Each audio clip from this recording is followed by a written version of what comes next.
அதனால் நீங்கள் கலங்காதீங்க. நம்ம வாழ்க்கையில் சோதனை வருகிறப்ப, வேதனை வருகிறப்ப, நம்ம வாழ்க்கையில் எப்பொழுதெல்லாம் பிரச்சனை சந்திக்கிறோமோ, போராட்டங்களில் வாழ்கிறோமோ,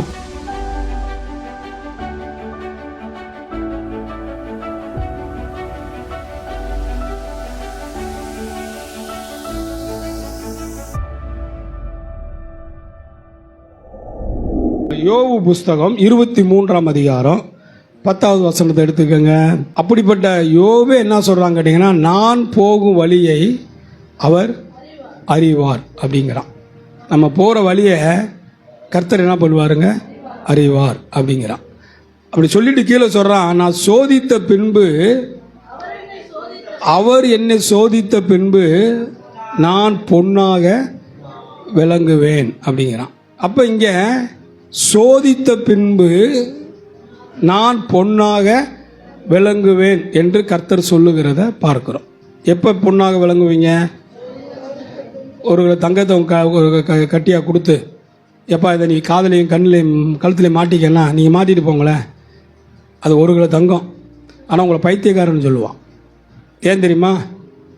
அது குண்டக மண்டக எப்படி இருக்கும், வடிவமைப்பே சரியில்லாமல் இருக்கும். புரியுதுங்களா?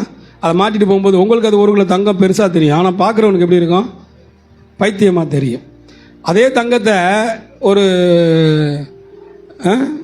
குயவன் களிமண்ணில் உருவாக்குறது போல் ஆச்சாரி கையில் கொடுத்து அதை நல்லா உருக்கி அதை நல்லா மெருகேற்றி அழகாக எத்தனை டிசைனில் பண்ணுறான். ஒரு கம்மலவே எத்தனை டிசைனில் பண்ணுறான், மோதிரத்தை எத்தனை டிசைனில் பண்ணுறான், அப்புறம் ஆரம், நெக்லஸ்ஸு, சங்கிலி, இப்படி பல விதமாக டிசைனாக பண்ணுறான். ஒட்டியான இப்படி பல விதத்தில் அந்த தங்கத்தை உருக்கி அழகாக செய்கிறான். எப்போ அழகாக இருக்குது? அது எப்போ அழகாக இருக்குது? அதை புடமிட்ட பின்னாடி தான் அழகாக இருக்குது. அதுக்கு முன்னாடி அழகாக இருக்குதா?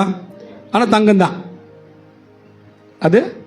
அப்போ அந்த சுத்தமான தங்கத்தில் இந்த காப்பரை என்ன பண்ணுறான், கொஞ்சம் சேர்க்குறான். சேர்த்தோன்னே அழகாக மாறிடுது. அப்போ வசனம் நமக்கு ரொம்ப முக்கியம்.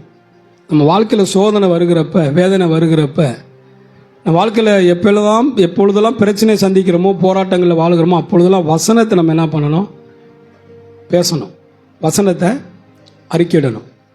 வசனத்தை எடுத்து சொல்லணும்.